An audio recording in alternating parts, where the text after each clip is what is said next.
Hello, আমি কোহেলি। আমার একটা নতুন ভিডিওতে তোমাদের অনেক অনেক স্বাগত। আজকের দিনটা ছিল বৃহস্পতিবার।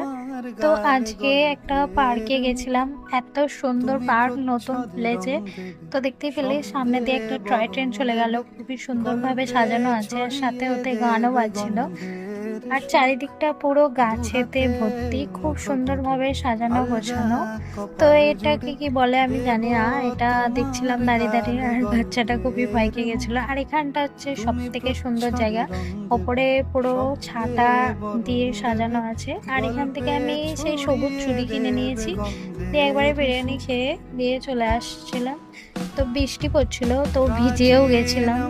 আর সাথে আজকে কোকো কোম্পানির আইসক্রিম খেলাম, সত্যি অসাধারণ খেতে। দুটো ফ্লেভারের নিয়েছিলাম, একটা চকলেট ফ্লেভারের আর একটা ম্যাঙ্গো ফ্লেভারের। তো ভিডিওটা এখানে শেষ করছি, টাটা। ভালো লাগলে একটা লাইক আর কমেন্ট করতে বলবে না।